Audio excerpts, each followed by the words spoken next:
Alright, si Jeff po ulit ito. And right now, since yung aking trusted na memory card po ng aking camera po is hindi gumagana, at the moment, nataon pa, kung saan gusto ko na pong gamitin yung aking whiteboard para makapag-explain po tayo ng malanliman palalo, is hindi nga po gumana. So, yun. Since the urgency po na kailangan ko na pong ma-explain yung ating pay plan ng malaliman pa, yung talagang malaliman na explanasyonan pa, especially yung advantages po ng multiple heads, is kailangan na po siguro ma-release ngayong gabi. Okay, para magkalinawan po tayo, kasi I believe po yung iba po sumali na po sa program is hindi pa po masyado naiintindihan, or yung naiintindihan po nila is limited lang, or yung basic lang po. Okay, so since kami pong mga nasa medyo nauna po is na i-experience niya lahat na mostly ng mga situation, ng mga scenarios po sa matrix natin and sa pay plan 2 na rin, is siguro po pwede ko na pong i-explain sa inyo. And kung meron pong mali sa aking mga ini-explain, and I believe siguro posibleng hindi rin po perfecto yung aking ini-explain, paki-correct na lang po. Okay, especially po kay Sir Chavez, siguro approve ko muna tong video na to since maselan. I hope sana wala akong masabing mali, or sana wala akong masabing hindi talaga dapat pala ganun mangyari. Okay, so right now, marami po kasing confusion yan, especially po pag yung sumali po sa program is medyo networker na. Okay, hindi ko na po itatago yung word na networking. Once nakakita po yan ng triangle na pay plan, isa lang po ang alam nila dyan, alam ko na yan. Okay, which is totally po hindi po ibang-iba po tayo sa traditional na binary na triangle. Totally po malayong malayo po talaga kasi. So, although meron pong advantages din po ang pagiging multiple heads in the future, pero ibang-iba po yung concept dito dun sa traditional na binary po. Okay? So, explain ko lang. Sa traditional na binary, ano pong meron tayo doon? Meron po tayong tinatawag na direct referral commission. Okay? Dito po sa Supreme Wealth Alliance, wala po tayong direct referral commission. Okay? Although, for example, yung sumali pong first nyo, meron ka pong $20 dyan. Bakit po? Sa pay plan 2 po, meron kang $20 kasi po yung una mong recruit sa'yo. Then, yung second recruit mo is mapapass up sa upline mo. So, meaning wala kang kinita. So, that only means na wala po tayong direct referral commission. Okay? To be clear lang. Sa traditional MLM, meron po silang tinatawag na pairing or matching commission. Yan din po ay wala po tayo dito sa ating Supreme Wealth Alliance pay plan. Okay? Ano po yung pairing? For example po, ang pairing po is, for example, ikaw po ito. May pumasok magkakaroon ka ng A side and B side. Tama? Then, pag may pumasok dyan, magkakaroon ka ng matching. Bakit po may matching? Kasi po sa traditional binary, meron po tayong tinatawag na point system. Yan po ay wala rin po sa ating pay plan. Okay? So, yun po. Ito po yung mga bagay na wala po sa ating pay plan. And mamaya po, i-refresh ko po kayo ulit. And right now, i-explain ko lang po sa inyo kung bakit ibang-iba po tayo sa traditional binary plan. Okay? Sa traditional binary plan, meron po tayong tinatawag na multiple heads. Sabihin niyan, bibili ka po ng more than one account or more than one membership. Ngayon, sa multiple heads, pwede ka pong mag-purchase ng 3 heads or 3 positions. Pwede rin pong 7 heads. Pwede rin pong 14 heads or 28 heads and so on and so forth. Okay? Bakit po kaya meron pong ganito sa traditional MLM? Sa traditional MLM po kasi, ito po yung tinatawag natin parang earnings multiplier. For example po, meron ka pong 20 na ipapasok. Ngayon, pag naka 1 head ka, for example, naka 1 head ka, buray muna natin to, no? For example, naka 1 head ka, sa 20 na pumasok sa'yo na tao, ang tendency po niyan, nalagay mo po yung 10 dito, 10 dito, then magkakaroon po ng direct referral commission yan, then magkakaroon ng pairing commission yan. Okay, let's just say for example, ang pairing commission po is 5,000 pesos. Okay, ngayon pag 3 heads ka, ang tendency po niyan, ilalagay mo po dito yung 5, lalagay mo yung 5 dito, lalagay mo yung 5 dito, 5 dito. Okay, so since ikaw din po itong head na to, magkakaroon ka po ng 5 match point. Okay, kung 5,000 po ang dalawang 10, ang 10 match point, magkakaroon ka po ng 2,500 dito. Okay, I'm not pertaining to any company, this is just a sample. Okay, ito pong third head mo, ikaw rin po yan, magkakaroon ka rin po ng matching dyan na 2,500 pesos. Ngayon, since po ang traditional binary po, kung ano daw po yung pumasok sa left and sa right mo, whether kung sino man yan, is ganun din.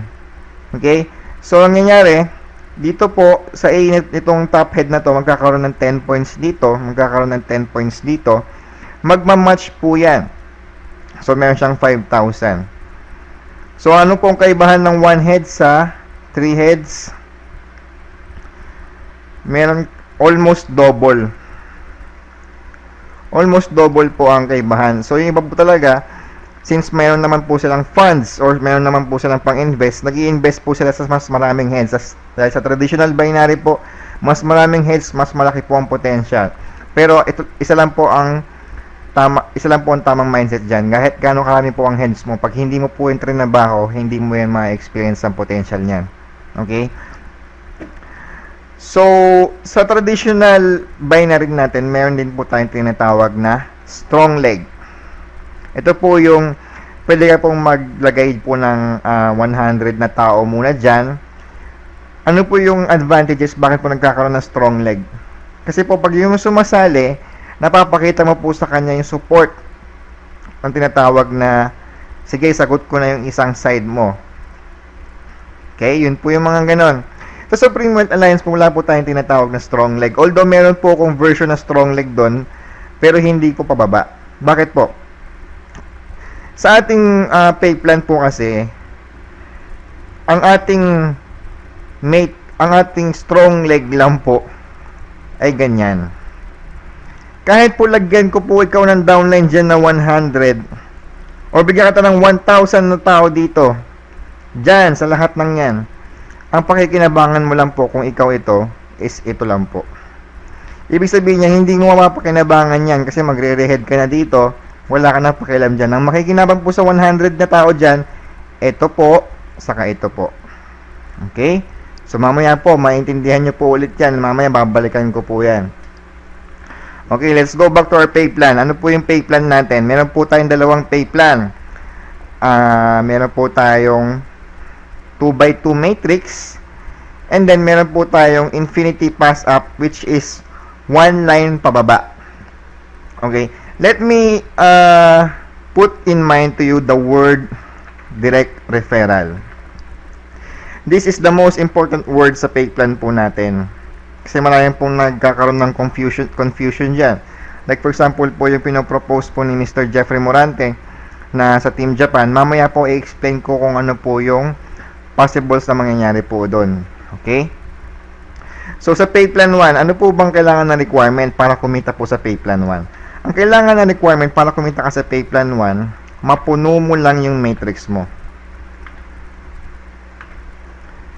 Pag napuno mo yan, magkakaroon ka ng rehead. Okay? Saan mapupunta yung rehead? Mapupunta po yung rehead mo po dun po sa pinakabakante ng upline mo. For example,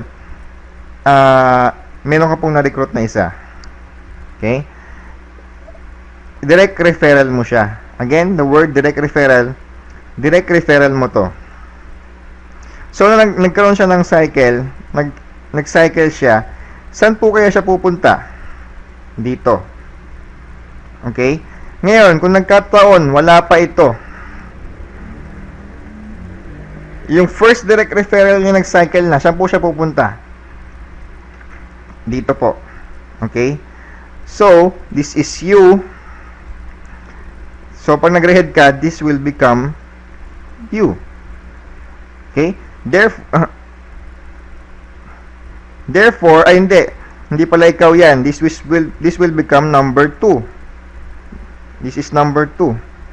Therefore, nag-cycle ka na. Okay? So, may mga questions naman. Upline, ako po ito eh. Ngayon, na-spill overan mo po ako ng dalawa. Ngayon po, nag-cycle na po yung isa. Pero bakit po hindi po siya nag-follow sa akin? Bakit po hindi siya napunta dapat, supposed to be dapat po, 'di ba? Nag-cycle, ang linaw-linaw ng usapan po, nag-cycle, pupunta po sa pinakabakante ko. Bakit hindi po siya napunta doon? Kasi po, spill over lang po siya. So, ibig sabihin, doon po pumapasok yung direct referral. Okay, sa ating compensation, sa ating pay plan 1, yung direct referral lang po yung magfa-follow sa'yo kapag nag-cycle sila. So, ibig sabihin, kahit spilloveran kita ng 6, spilloveran kita ng 6 dito, magsa-cycle ka na, meron kang rehead. Pero kahit sino mag-cycle dyan sa 6 na yan, hindi po yan susunod sa'yo. Susunod po yan doon kung sino man nag-direct referral sa kanya. Okay? So, ngayon, kung direct referral mo to, nag-cycle siya, yun lang yung susunod sa'yo. Okay? Direct referral po is very important po. Ang usapan po dito is paramihan ng direct referral. Okay? So, meaning, yung spillover system po natin is medyo short term lang. Hindi po siya talaga for a long term basis. Kasi po, pag nag-cycle po yun, mapupunta rin po siya doon sa direct, kung sino man nag-direct referral sa kanya. Okay, let's talk about pay plan 2 naman. Pay plan 2 po is straight line lang pababa. $20 po kasi napunta dito eh. So, ibig sabihin nun, yung $20 po dito is pinagpapasa-pasahan lang. Pero take note, once na nag-pass up ka ng isang tao sa pay plan 2, hindi po kasama yung pay plan 1. For example, nag-pass, ikaw to, nagkaroon ka ng isa, so sa'yo yan, yung pangalawa mo, na-pass up dito. Pero sa pay plan 1 po, hindi po siya mapapass up. It will stay, or he or she will stay on your matrix pa rin. So ngayon, yung number 1 mo, sa'yo. Number 2 mo, na-pass up. So hindi napunta yan sa straight line mo. Ngayon, itong number 1 mo, nakahanap ng number 1 niya, then nakahanap siya ng number 2 niya. Itong number 2 naman niya na to, mapupunta na sa'yo. This is considered as your direct referral na po sa pay plan 2. Ibig sabihin nun, yung number 2, 3, at 7 po ng taong ito, sa'yo na mapupunta. Okay? Sa pay plan 2 po, parang ang usapan po dyan is pasapasahan po ng direct referral. So, once may napasa po sa'yo yan, sa'yo, considered po as direct referral mo na yon. Pero again, hindi po siya mawawala sa matrix mo. Okay? So, it only means na sa pay plan 2 po, pagka wala kang direct referral, wala ka pong kita. Okay? There's no way na you will earn ng wala kang, kahit antarin ka ng 100 spillover dyan, puro cycles lang po yung kikitain mo. Pag wala kang direct referral, wala ka pong kikitain sa pay plan 2. Okay? So, ano naman po yung advantages po ng multiple heads sa Supreme Wealth Alliance? Sa traditional binary nga po, for example, nag 7 heads ka. Sa traditional binary po, ang binibuild po doon is yung empire pababa. Diba? Yung 8 here, 16 here, 32 here. Therefore, kikita ng maramihan to. Pababa po ang binibuild na group. Sa Supreme Wealth Alliance po, hindi po ganon. Ang advantage po ng multiple heads po dito is you will build a strong group pag ganon. Okay? So, let me explain further. Ang technique po sa multiple heads, for example, nag 7 heads ka. So, you will have another matrix. Don't expect na kakasali mo pa lang is may experience mo na kagad yung advantages po ng 6 na extra head mo. Hindi po, kahit saan pong klaseng compensation plan po, hindi po kagad nararamdaman yung advantages po ng multiple heads. Okay, so ganito po para malaman nyo yung advantage. Ang ginagawa ko po, nag-build muna ako ng unstoppable momentum sa aking first head. So lahat ng mga kilala ko dyan, nilagay ko dyan. Okay, this is 1, this is 2, this is 3, this is 4, this is 5, this is 6. So nag-cycle na naman ako. Then gumagalaw na yan. For example, si 1, nag-cycle, napupunta siya dito, entrenabaho niya yan. I will create an unstoppable momentum. Ibig sabihin yan, meron na po akong leader sa aking first head. Okay? So, I can now transfer to my second head. Kasi nga, pwede ko nang pababayaan yan. Automatic, mapupuno din yung top head ko na yan. Okay, erase natin. Ngayon, pag nasa second head ka na, ganun din. You have an unstoppable group here. Make an unstoppable group another in your second head. So, paano nakikita ko yung advantage sa multiple heads? Tingnan nyo po ang senaryong ito For example po, yung rehead mo dito. Di ba, nag-cycle ka na. Cycle ka na. Yung rehead mo dito, naka-recruit ka na ng 5.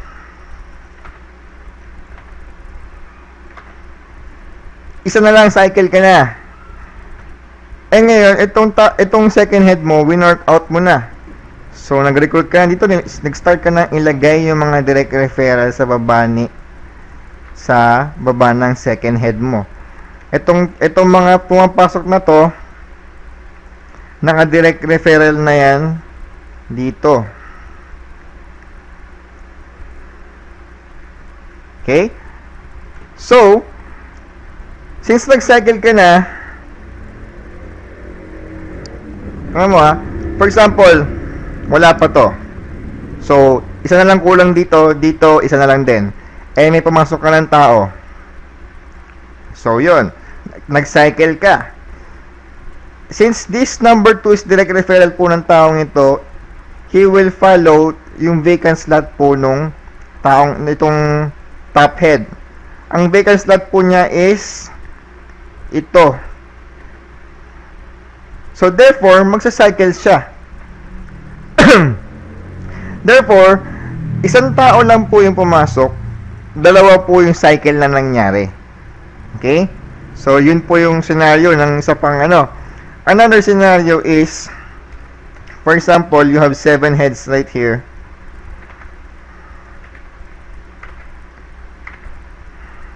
So, meron ka ng rehead. Okay? So, ang ginawa mo ngayon, sa number 2 ka nag-focus. Nilagyan mo ng 4 dito, or lagyan mo ng 4 dyan. So, nag-cycle to. Okay? Ngayon, pupunta siya sa bakante, mapupunta siya dito. So, ngayon, nagkataon, ito yung number 1 mo, ito yung number 2 mo, nagkaroon po ng tinatawag nating double filling. Ibig sabihin yan, yung number 2 mo sa punta dito, so nalagyan yung first level ng rehead ng number 1 mo. So what if naglagay ka ng tao dito? Na-complete na ngayon ni number 2 yung second level. So nagkakaroon po ng double filling. Okay? So kung gusto mo maglagay ka ng tao ulit dito, cycle na. So you will have another head here. Okay?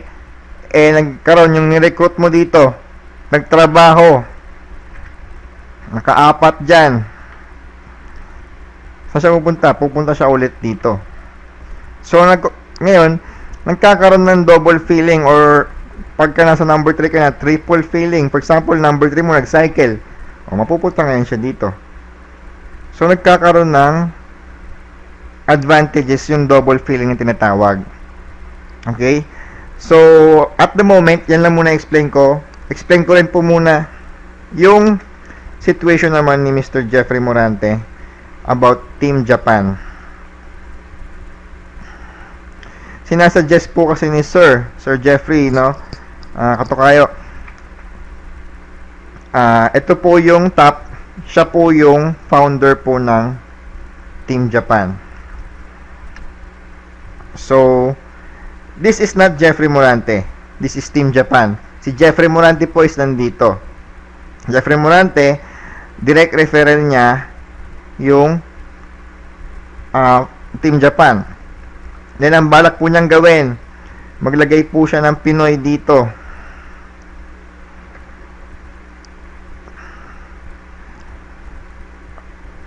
Gusto niya maglagay ng Pinoy. Pinoy dyan.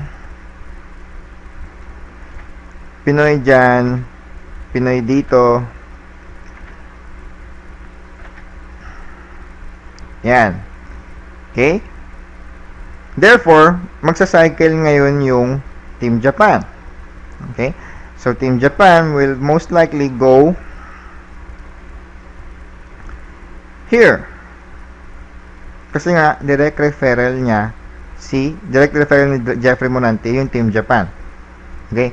Ngayon, ipapasok daw ni Team Japan yung team niya sa baba ng mga Pinoy.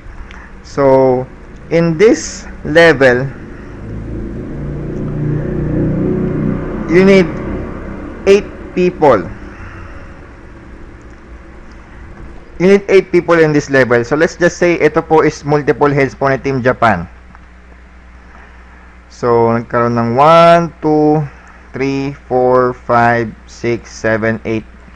Ang tendency po niyan, ito pong nauna is magsa-cycle. Too bad, ito po is i-direct referral po. For example po, ito po si Mr. KZ Agasid. Itong head ni KZ Agasid na to, naka-direct referral po yan dun sa original matrix niya.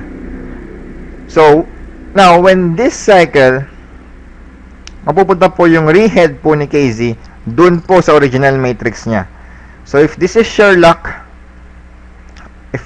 if he cycles, mapupunta po yung rehead niya dun po sa original niya ulit. And ito po, yung Team Japan po is hindi ho nakinabang sa 8 nilagay niya. Ang nakinabang po is itong 2 tao na to. I hope nakaka-follow po kayo. Hindi po nakinabang po yung Japan kasi po lumipat na siya dito. Ngayon, since they want to sustain, siguro ganun talaga kalakas po yung Team Japan, they will put 16 people here.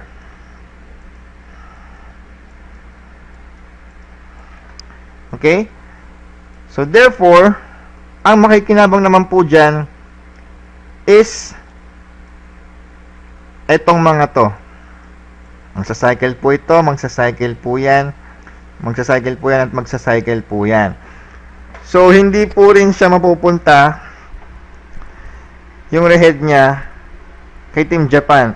Okay, tinatanong sa akin ni Mr. Jeffrey Morante, bakit daw hindi daw po dapat sana siguro i-direct referral na lang kay Team Japan. Para naman siguro pakonsuelo po dun sa Team Japan. Although pwede ko namang i-allow yan dahil mostly po nasasali is direct referral ko po. Pero kung sa akin okay lang. Pero kasi po pag ibang tao po, for example, direct referral po ng ibang tao. For example, si Miss Ivy. One of her downline is nag-rehead po dito. Kung i-direct po yan kay Japan, magkakaroon po ng konting confusion doon kasi nga po, ang nakahanap po doon ng tao na yun is si Ivy Tapos i-direct referral sa Japan. So parang hindi na magtatrabaho to sa baba ni Ivy kasi nga meron siyang matrix dito. So for pardon me with the word, pero parang nagkakaroon po ng sulutan factor. And pag dinirect referral mo po yan dito sa Team Japan, yung $20 po is mapupunta kay Team Japan instead na mapunta sana doon sa original na matrix niya. Ito pa po isa pa po ang scenario. Ito po mga spillover po ni Team Japan is naka-direct referral po yan lahat. Ito kay Team Japan. So, meaning yan, kapag nag-cycle din yung mga nasa baba niyan, hindi po magsusunuran dun sa original na mga nag-invest na to. Kay Team Japan na po magsusunuran yan. So, ang definition ko po kasi ng spillover dito sa ating pay plan po is medyo short term. Ang talagang pinaka-usapan po dito is paramihan po ng direct referral. And nag-iisip, ako din po mismo, nag-iisip ng way kung paano po yung magandang spillover system kung talagang sobrang dami. And nagigets ko naman po yung goal ni Sir Jeffrey Morante na gusto niyang tumulong sa mga wala pa pong downlines. Pero hindi po kasi talaga ito traditional binary. Kung traditional binary po tayo, posible po sana na magawa yung gantong klaseng system. Pero hindi po kasi tayo traditional binary. We are a matrix system and we are infinity system. So, hindi ko rin sure, hindi pa po nagre-reply si Sir Chavez regarding this issue. And sa mga gusto pong sumubok like Casey Agassiz and Sherlock, you have my blessing po. Pwede. Okay? Ngayon, kung sa ibang uplines na gusto naman din, may gusto sa mga downlines nila, ask permission first dun po sa naka-recruit sa inyo. And if you have their blessings, then why not? We are very open sa lahat ng klaseng scenario at the moment. And then if an issue came up, then dun po tayo magkakaroon ng restriction. Pero at the moment, ako po is open po ako sa lahat ng suggestions, sa lahat ng plano. And ang gusto ko lang po is pag-aralan mo natin mabuti and pag-usapan natin muna ng masinsinan bago natin ilabas in public para po talagang maganda po yung kalalabasan at lahat po ng mga magre-reinvest po is makikinabang, especially po yung Team Japan na mag-i-invest ng malaki is mamamaximize din po yung income niya. Pero Mr. Jeffrey Morante, kung ako po tatanungin mo is mas mapapabilis ang earnings po ng Team Japan and ikaw mismo mas mapapabilis kapag hindi ka na naghanap ng mga investors. Okay, I hope you don't get me wrong kasi baka isipin mo pinipigilan ko yung plano mo. Hindi. Like I've said, open po ako niyan kahit anong decision mo sa gusto mong plano is go ako dyan. Pero if you're gonna ask for my advice, mas mabilis yung magiging progress mo kapag sinolo nyo yan. Okay? So, I hope yung iba hindi ma-misinterpret yung aking suggestion. Okay? So, if you have any questions, just ask so I can make another video para masagot po yung mga questions nyo. So, yun po. Thank you.